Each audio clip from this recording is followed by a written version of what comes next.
Bonjour! Bon, on a un peu dépassé la période, mais je voulais quand même vous conter deux contes de Noël.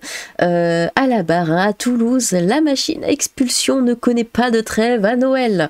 Lundi 25 décembre, Libération a suivi une audience au tribunal correctionnel de Toulouse où des personnes sans papier tentent de contester leur placement en rétention. Deux fillettes en bas âge sont assises dans la salle des pas perdus étrangement vide du tribunal correctionnel de Toulouse, Haute-Garonne. En ce 25 décembre, elles attendent la décision du juge des libertés et de la détention. 8 hommes originaires d'Afrique ont été transférés dans la matinée depuis le centre de rétention administrative de Cornebarieux, au bord des pistes de l'aéroport de Blagnac, jusqu'au tribunal dans 2 fourgonnettes. Les grilles du palais de justice sont baissées. Seule la minuscule salle d'audience numéro 6 est pleine comme un œuf. Je demande le silence pour la sérénité des débats, dit le juge Robin Plane en ouvrant les débats. Une dizaine d'agents de la police aux frontières ont escorté ces personnes retenues. Les CRA ne sont pas des prisons aux yeux de la loi, mais certains quitteront pourtant le tribunal menottes dans le dos. Tous en situation irrégulière sont sous le coup d'une obligation de quitter le territoire français et demandent leur libération du CRA. 3 avocats de permanence se relaient pour plaider leur dossier, découvert à la dernière minute. Ce n'est pas dans votre intérêt de m'interrompre, lance le premier avocat, agacé à son client. Ce dernier, un Algérien particulièrement volubile, essaye d'expliquer au juge qu'il n'a plus d'adresse depuis son divorce. Mon passeport est au consulat, assure le quadragénaire. Particulièrement vulnérable, l'interprète présente pour assurer les traductions en arabe et en anglais. Pourquoi ils veulent venir vivre ici? Ils parlent même pas la langue. Conseil aux jeunes qui s'avancent ensuite d'ôter son bonnet devant le magistrat. Le juge Plane voudrait savoir quel type de médicament été prescrit à cet homme, atone et d'une maigreur quasi maladive. Son avocate le présente comme particulièrement vulnérable en raison de problèmes psychiatriques. Au suivant. Mais virez-moi ça. Souleymane s'avance à son tour à la barre. Ce jeune coiffé de dreadlocks et vêtu d'un jean troué explique être le père de la petite fille qui attend dans la salle des pas perdus. Il raconte au juge avoir quitté la Guinée à 17 ans pour se rendre en Europe via la Turquie. « Je n'ai jamais posé de problème à la police depuis que je suis en France », assure-t-il. C'est bien. Le jeune homme qui répond poliment au JLD a tout de même écopé d'une précédente condamnation à 3 ans de prison. Ah, donc tu as causé des problèmes à la police. Du coup, tout juste libéré de la maison d'arrêt de Cesse, il a été transféré au CRA le 23 décembre et vertu des consignes du ministère de l'Intérieur. Le magistrat apprécie que le jeune homme ne cherche pas à nier ces circonstances de son ancienne condamnation. Il s'étonne toutefois de lire dans son dossier que Souleymane serait célibataire et sans enfant. Oh là là, 7 recours rejetés. Il s'est marié en 2021 et son enfant a été conçu en prison, explique son avocate du jour. Arrivé en retard, l'épouse tente timidement de se faire une place sur les bancs du public.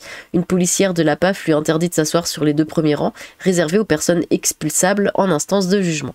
La jeune Comorienne, une femme menue aux ongles verts, restera muette. Elle n'aura pas l'occasion de venir témoigner à la barre. Considérant que la femme est née à Mayotte, le juge ordonnera finalement dans l'après-midi la libération du père présumé.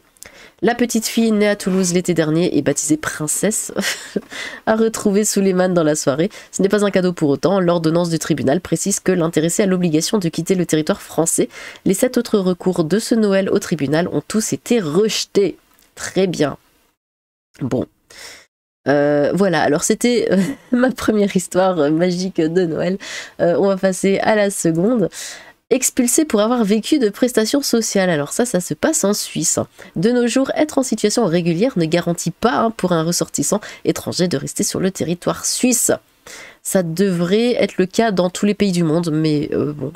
C'est ce qu'a constaté une ressortissante turque de 59 ans qui a été expulsée de la Suisse après plus de 40 ans de résidence dans ce pays.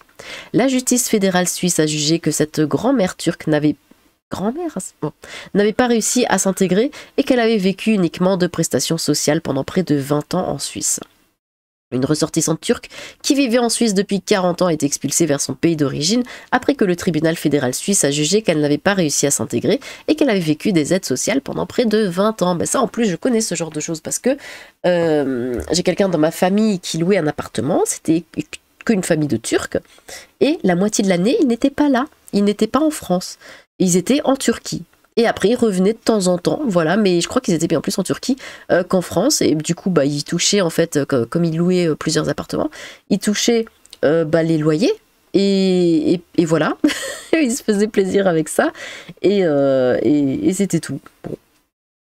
Et sachant que évidemment ils étaient invivables, parce que le peu de temps qu'ils étaient là, évidemment c'était le bordel, parce qu'il y avait tous les enfants du pays, tous les gamins qui venaient, quand il y avait, comment ça s'appelle ce truc là qui fête là, quand ils mangent pas, le ramadan, enfin à la fin du, enfin non, tous les soirs, hein, elle me disait, cette personne de ma famille qui me disait oui, tous les soirs c'est le bordel, elle n'arrive pas à dormir, parce que bah ils mangent super tard, et surtout après quand c'était la fête, tout le bordel, enfin bon. Bref.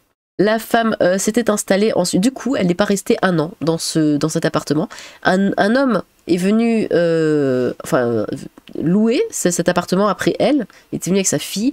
Et pareil, il n'est pas resté un an. Il est parti ensuite parce qu'ils sont invivables. Et pourtant, ils sont pas là la moitié de l'année. Bon. La femme s'était installée en Suisse en 1983, à l'âge de 19 ans, avec son mari de l'époque et avait fondé une famille dans le pays. Elle était soumise à un permis d'un séjour qui devait être demandé et prolongé tous les 5 ans selon le journal suisse Solothurner Zeitung. Après s'être séparée de son mari en 2006, elle a vécu de prestations financées par le contribuable pendant près de 17 ans, de mars 2006 à août 2022, recevant au total plus de 373 000 € d'aide sociale. Après s'être occupée de ses 4 enfants, dont 2 sont nés en Suisse, cette femme aujourd'hui âgée de 59 ans n'a jamais cherché à travailler, préférant continuer à vivre grâce aux aides de l'État helvétique. Lorsqu'elle a demandé la dernière prolongation de son titre de séjour en juillet 2020, l'Office d'immigration du canton de Soleure a refusé sa demande, décision qu'elle a contestée devant le tribunal administratif de Soleure. Une femme turque, 20 ans, tout ça. Mais le recours a été rejeté en mai dernier et la plaignante a fait appel au tribunal fédéral. Ce dernier a confirmé la décision du tribunal de première instance, citant le refus de la plaignante de s'intégrer comme facteur principal. On ne peut pas parler d'une intégration réussie dans les conditions locales, a jugé le tribunal, soulignant que pendant près de 17 ans, la femme n'avait jamais tenté de trouver un emploi ou de se libérer de sa dépendance à l'égard de l'État. Le tribunal fédéral a expliqué que les agents de l'immigration avaient supposé à juste titre qu'il y avait un intérêt public important à révoquer le permis de séjour et a noté que la plaignante avait déjà reçu une importante somme d'argent de l'aide sociale et qu'elle ne devrait pas avoir droit à d'autres aides à l'avenir. Après avoir vécu en Suisse pendant 40 ans, il ne sera certainement pas facile pour la plaignante de se réintégrer dans son pays d'origine, a admis le tribunal fédéral. Mais dans son jugement, le tribunal fédéral a noté que la plaignante avait encore plusieurs liens avec la Turquie, son pays d'origine. Elle y a vécu jusqu'à l'âge adulte et y est retournée chaque année pour des vacances, explique le tribunal fédéral suisse, indiquant que cela montrait qu'elle était toujours liée à son pays d'origine d'un point de vue linguistique et culturel. Le tribunal a ajouté que la femme pouvait toujours se rendre en Suisse pour voir ses enfants et ses petits-enfants avec des visas touristiques ordinaires. Bon, et bien voilà, dites-moi ce que vous pensez de ça, ou personnellement, je sais pas, ça me fait un petit truc, un petit frisson, j'aime bien. Pardon. Bon, dites-moi ce que vous avez pensé de ces news, n'hésitez pas à vous exprimer dans les commentaires, j'ai hâte de vous lire. Sur ce, tchou!